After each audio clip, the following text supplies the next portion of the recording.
Howdy folks, it's me, Josh. So I've been pretty worn out after keeping track of the last video, so for this time, I decided to just hold another contest. If you've seen any of these kinds of videos on my channel before, you know the drill at this point. I had an AI text generator come up with some prompts for alternate history scenarios, took the ones I liked the best, and held a vote to see which one would be made into a video. Then I had my Discord server come up with some scenarios for that prompt and pick the one I liked the best. And the prompt for today is, what if the Chinese Civil War never happened? Sounds fun. So, the year is 1912, and after decades of decline and unrest over foreign influence, the Qing dynasty is finally overthrown by the Xinhai Rebellion. Sun Yat-Sen, the leader of the rebellion, declared a new Republic of China on January 1st, with himself as president of the provisional government. However, only a few months later, on March 10th, Sun Yat-Sen stepped down as president in order to fulfill a promise he made to a powerful Qing general, Yuan Shikai, that he would be able to become president of the new republic in order to end the war. And it was Yuan's unstable rule and subsequent death in 1916 that would end up plunging China into the warlord era, seeing many parts of China coming under the rule of local warlords, completely destabilizing the country.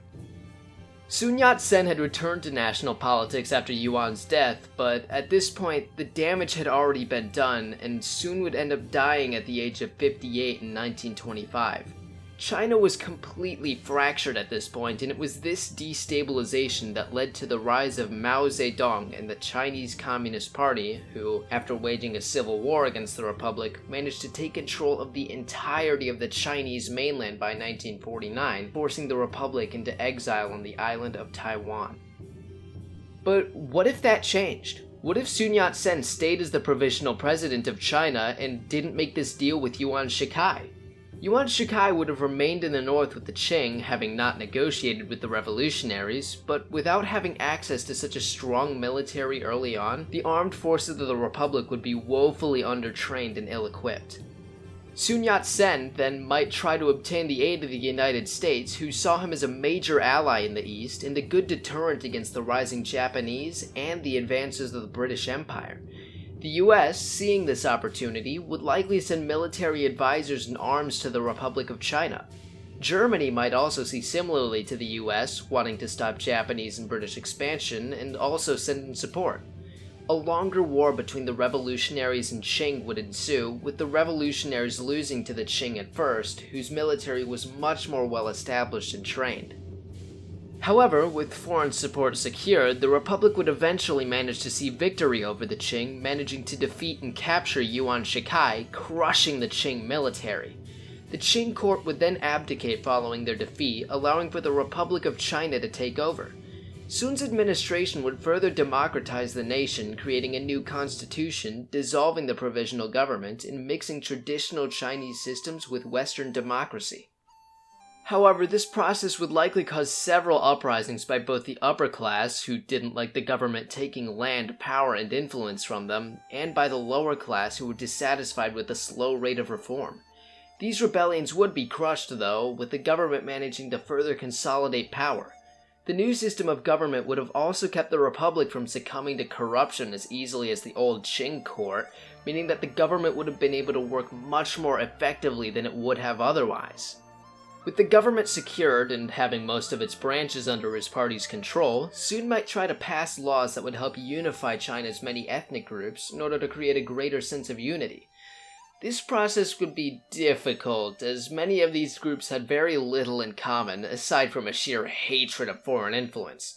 So, Sun would use that to his advantage and try to create this sense of unity through anti-imperialism and anti-Japanism, as Japan continued to grow as a threat to Chinese security.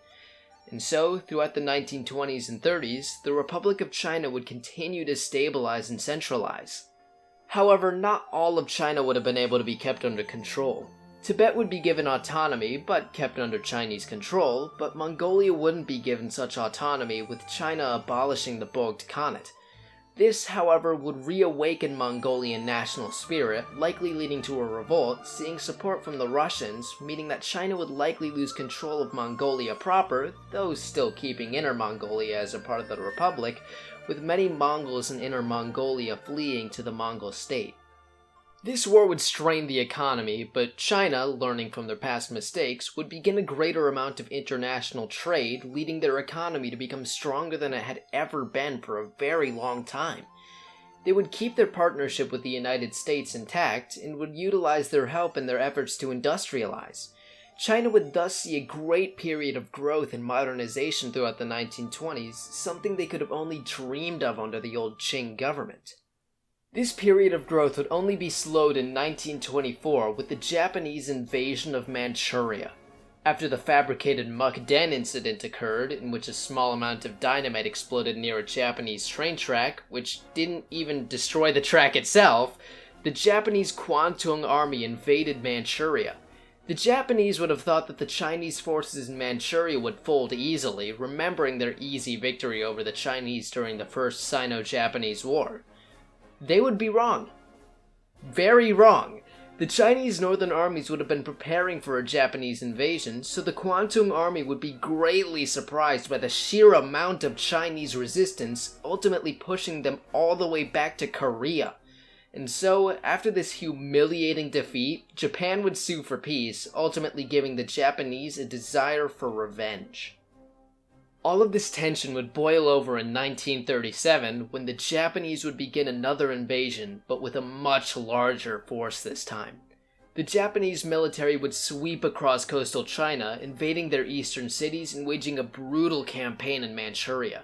The conflict would consume much of Asia until the United States joined the war, forcing the Japanese to divert their attention, allowing for the Chinese to break the Japanese and even invade Korea.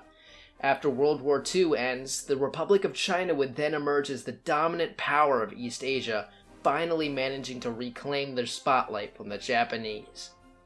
However, as the United States occupies Japan after the war, the Chinese would grow distrustful of the United States, who they believed were trying to exert their influence over East Asia. And with the Soviet Union exerting their influence over Mongolia, China would thus end up becoming a powerful neutral power in the Cold War, thus leading both sides to compete for their support. China would establish their own sphere of influence over much of East and Southeast Asia, and without China falling to communism, this means that conflicts like the Korean and Vietnam War wouldn't happen, with focus in the Cold War instead shifting towards South America and Africa. New conflicts would likely emerge in those areas, meaning that the anti-war movement in the United States would likely still arise, so the political situation in the United States wouldn't change all that much. And by the end of the Cold War, China would likely find itself becoming a closer partner with the United States, if not a growing power in its own right to challenge US dominance. However, many aspects of traditional Chinese society would remain intact, and China's economy would be much stronger, as things such as the Cultural Revolution and Great Leap Forward would never have happened. And so, a more traditional China would find itself as a rising power with growing influence around Asia and the world.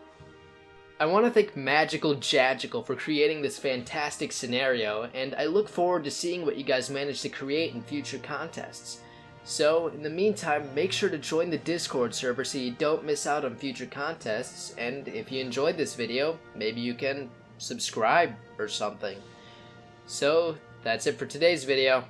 Well, till next time, see ya.